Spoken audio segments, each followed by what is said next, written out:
How low can you go? Cyberpunk's minimum specs are quite obtainable provided you've bought a decent gaming PC sometime in the last 5 years. But I'm going lower than that.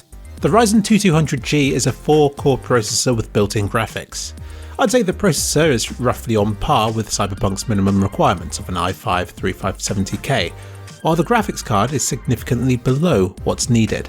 If you're going to be playing Cyberpunk on a slow PC, you can use the low preset, which drops everything to lowest. It looks bad and flat because things no longer have the proper shading.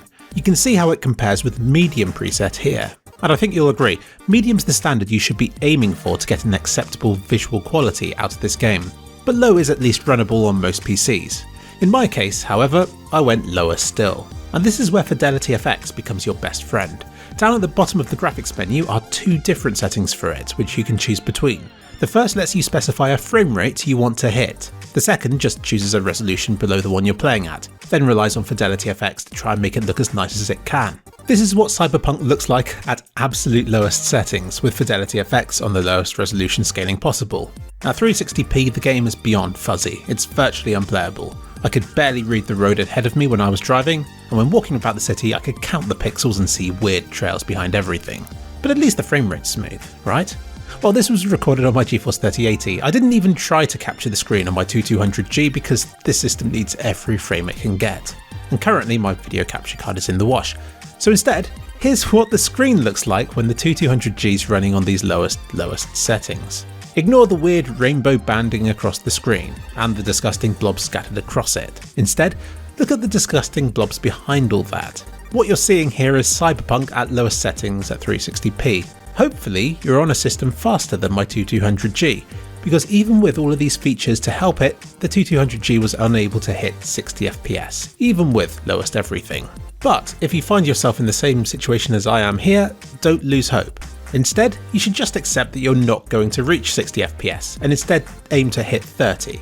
Although this processor should technically meet Cyberpunk's minimum specs, I believe it was bottlenecking this PC, preventing it from reaching 60 FPS, and being the limiting factor when in busy city settings.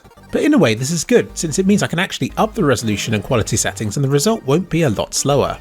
This is what the game looks like at medium preset, 75% resolution scaling. It's bordering on being playable quality now. The city segments are the most demanding bits of the game, so here's what the 2200G looks like when running it in this manner. Here are the benchmarks for the 3 different runs that I did. Bench 1 is in the desert. It's the least demanding of the runs. Bench 2 is around your home apartment, and it's relatively taxing once there are people everywhere. And Bench 3 is a trip through a busy city street, and is the most demanding of the 3 to run. Apart from in this last one, the game remained above 30 FPS when at low settings.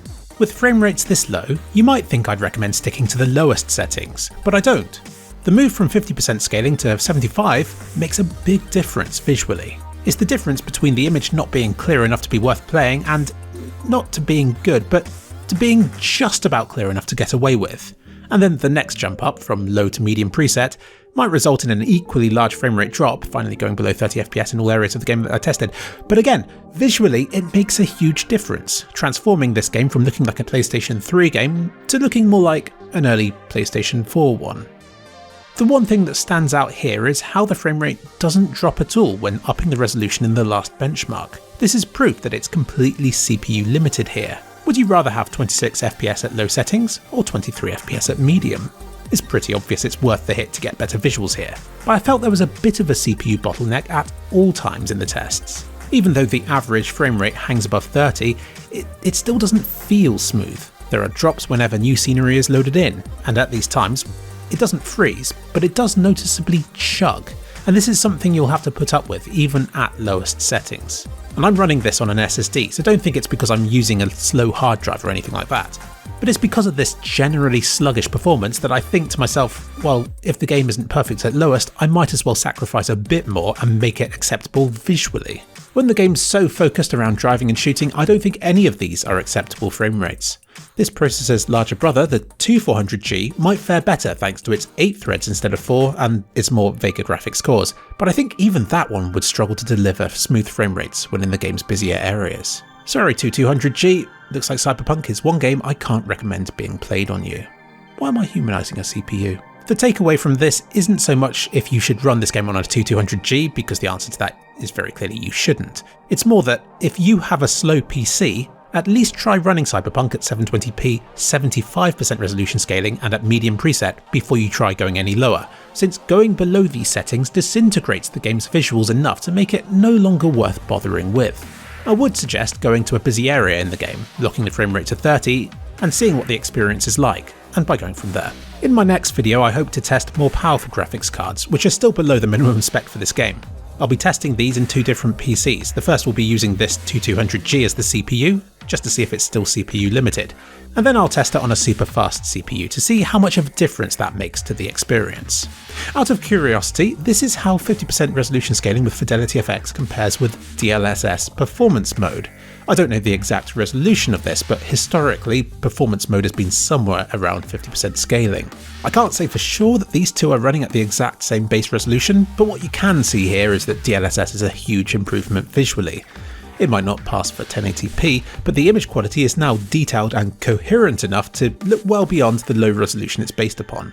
AMD should be announcing something similar to DLSS soon, hopefully, though how effective it'll be, what it will be supported on, how it'll actually work, and when it'll be coming out are all in the realms of speculation right now. But it would be here, in the APU and ultra-budget gaming market, that it would be of the most benefit.